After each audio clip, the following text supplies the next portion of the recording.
सबको खींच ठीक है।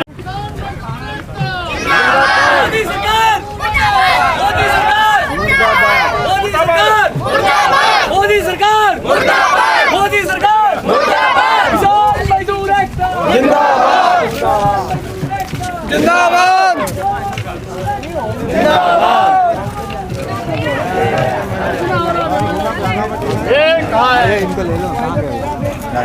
देखिए कारवा आप देख रहे हैं बहुत बड़ा हो चुका है। ये हर गांव में लोगों की सबसे ज़्यादा ज़रूरी होता है आंदोलन को भावनाओं में जुड़ गया है। अब आंदोलन की खबर हर लोग को होने लगी है और आपने बंगाल चुनाव के बाद देखा कि आंदोलन का असर बंगाल चुनाव में भी रहा और यूपी के जिला पंचायत सदस्य के चुनाव में भी रहा।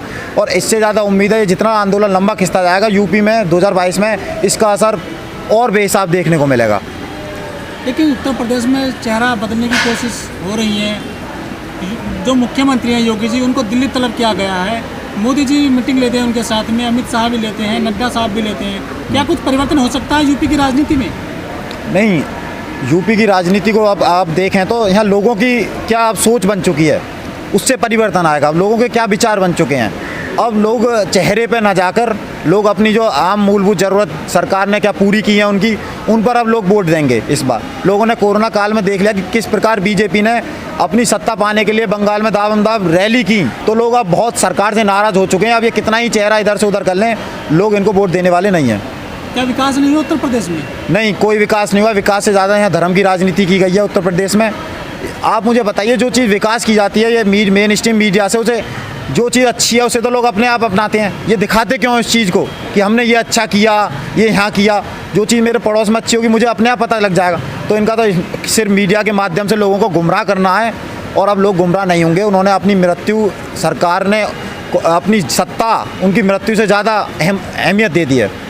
तो फिर कौन हो सकता है, मतलब किसकी सत्ता आ सकती है भविष्य में? बिल्कुल, जो विपक्ष की सरकार जो भी मजबूत होगी उसी की सरकार बनेगी, लोग उसी के साथ रहेंगे। लेकिन बीजेपी से लोगों को अब नफरत हो गई है।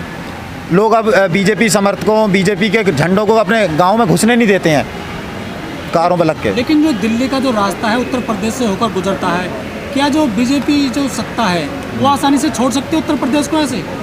देखिए, बीजेपी अपना पूरी कोशिश करेगी, लेकिन यूपी की भी एक राजनीति है। अगर यहाँ लोगों का मन अलग बन गया, अगर ये एंटी इनकम्बेंस लहर बन गई तो ये बीजेपी को भी वोट नहीं देने वाले हैं।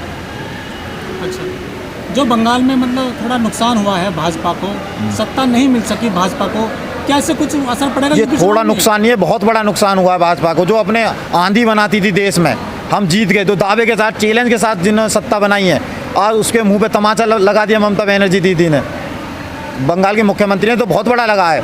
अब इससे दूसरी देश की भी राजनीति प्रभावित होगी। यहाँ भी लोग लगेंगे इन्हें वहाँ नहीं अपनाया गया तो यहाँ भी नहीं, ये नहीं अपनाएंगे ना।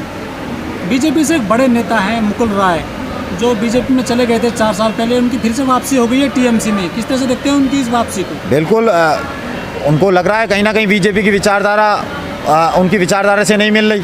वो इस तरह अपनी राजनीति में दोबारा जो है वापस बैक आ गए। अब देखना ये लहर नेताओं में भी स्टार्ट होने वाली है। जो एक दौड़ स्टार्ट हुई थी विधायकों में, जो भी है बीजेपी की तरफ जो नेता भागने स्टार्ट कर दिए गए, उनका भी कारण था, उन्हें कोई दूसरा विपक्ष मजबूत ही नहीं दिखता था। लेकिन अब विपक्ष मजबूत होने लगा है, तो इसलिए अब नेताओं का विस्तारण विपक्षी तरफ भी होगा और ये आपको यूपी में भी देखने को मिलेगा।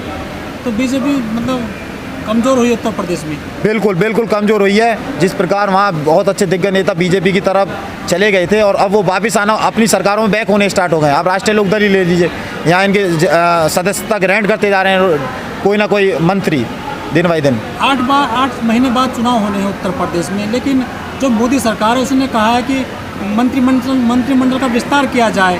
क्या उनको कुछ मतलब लाभ देने की कोशिश की जा रही है छोटे छोटे दलों को? देखिए, लाभ देने की ये पूरी कोशिश करते हैं, लेकिन आखिर में जब ये जीत जाते हैं तो छोटे दलों को जो लाभ मिलना चाहिए वो नहीं मिल पाता है। तो छोटे दल इस राजनीति को भी इनकी को समझ गए हैं। तो इस समर्थन अब जैसे वो पहले एक साथ जुड़ गए थे बीजेपी के साथ, अब वो इस तरह से नहीं जुड़ेंगे। किसान जो आंदोलन कर रहे हैं पिछले करीब 6-7 महीने से, वो कहते हैं कि हम सत्ता को हटाकर जाएंगे यहाँ से, कितना असर पड़ेगा? बिल्कुल, किसान के हाथ में सत्ता रही है। देखिए, आप सबसे वोट बैंक जो है सबसे ज़्यादा हिंदुस्तान का है कहाँ? गाँव देहात में, जहाँ लोग खेती करते हैं। आज उनको लाभ नहीं है तो किसान तो बिल्कुल सत्ता को हटा के जाएगा। आज किसान नाखुश है, किसान अपनी मूलभूत ज़रूरत पूरी नहीं कर पा रहा है। उसकी थोड़ी सी डिज़ायर है MSP, वो भी नहीं मिल पा रहा है उसे। तो किसान कैसे वोट दे देगा इनको। आज लोग जो मंडियों के बाहर अपनी ट्रैक्टर लेके खड़े रहते हैं, 4-5 दिन तक गेहूं की तुलाई नहीं हो रही है उनकी, तो किसान बिल्कुल नाखुश है। अब किसान को कोई भी हथकंडे अपना ले बीजेपी खुश नहीं कर पाएगी और बीजेपी का पतन होना तय है यूपी में।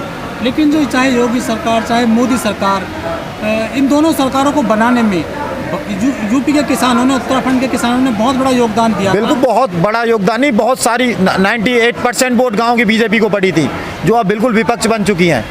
तो जो 98% विपक्ष बन चुकी हैं अब ये वोट मिलेंगी नहीं। जो जिन्होंने समर्थन दिया था लोग उससे ही ज़्यादा अपने मन में क्रोध रख के इसके खिलाफ खड़े हो गए हैं। पार्टी के जिस भाव के साथ इसके साथ खड़े हुए थे उससे ज़्यादा क्रोध लेके अब लोग आक्रोशित है बीजेपी पार्टी से। जिधर किसान जाएगा उधर सत्ता उसी को मिलेगी। बिल्कुल बिल्कुल, किसान जहाँ चाहेगा उसकी सत्ता उसे मिलेगी। 5 से 7 साल पहले जब बीजेपी इलेक्शन की तैयारी कर रही थी तो सभी लोगों ने और सभी युवाओं ने सोचा कि ये आने वाला फ्यूचर है हमारा, लेकिन फ्यूचर नहीं, इसने 7 साल बाद और कुछ किया है। आप लोग देख सकते हैं कैसे हमारा अन्नदाता भी रोड पे है और युवाओं की जितने वैकेंसी है वो सब खत्म हो चुकी है। हर एक युवा भटकता फिर रहा है, हर एक युवा मजदूरी कर रहा है। जितने लोगों ने डिग्री ग्रेजुएशन की है युवाओं ने वो सब भटकते फिर रहे हैं। और रही राम मंदिर की बात, राम मंदिर हिंदू मुस्लिम में बंटवारा किया है इन्होंने।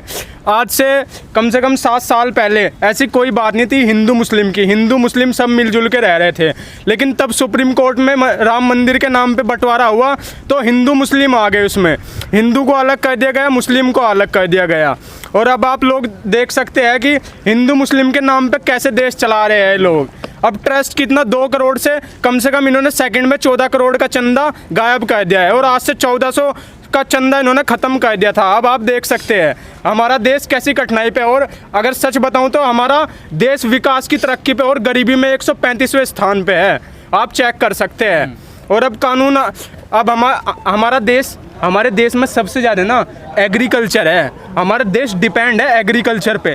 70% लोग किसानी करते हैं हमारे देश में। अगर हमारे देश में किसान ही ना रहेगा तो कैसे चलेगा हमारा देश।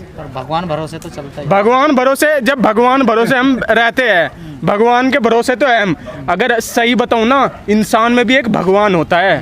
अगर वो अच्छा काम करे तो भगवान किसके हाथ में सौंपता है? इंसान के हाथ में, कि तू अच्छा काम कर, मैं तुझे कभी इस पोस्ट से या इस स्थान से नीचे नहीं करूंगा अगर तू लोगों का हक सही समय पे देगा। राम के नाम पर कुछ आदमी करोड़पति अरबपति हो गए, राम भरोसे सब लोग। जी सही बताऊं ना, जितने भी ये टैक्स लगे हैं, जितने भी ये आए हैं ना, जितना भी सरकार ने जो लगाया है टैक्स वगैरह, उन सब का करोड़पति लोगों का उन सब से फायदा हो रहा है और किसी का नहीं जी।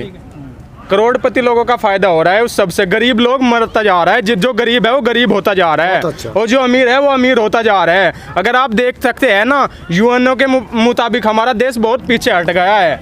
और अब ऐसे कानून हट गया, फिर गति तो कर रहा है देश, कुछ प्रगति नहीं कर रहा जी। अगर विकास का मुद्दा लिया जाए ना, विकास का मुद्दा भी तब है, अब पब्लिक में क्या, हाँ जी 5 साल पहले इस सरकार ने पास किया ये रोड, और ये रोड किसने बनवाया? बीजेपी ने। बीजेपी ने क्यों बनवाया? क्योंकि पब्लिक को पता है कि हाँ भाई ये रोड उस सरकार में पास हुआ है, अगर बीजेपी ना बनवाएगी तो इसका कुछ फायदा नहीं है। समझ गए? अब हमारे बड़े लोग, दादा परदादा कम से कम 10 साल से रोड देख रहे हैं, 10 साल से, और बीजेपी को कितने साल हुए? 7 साल जी।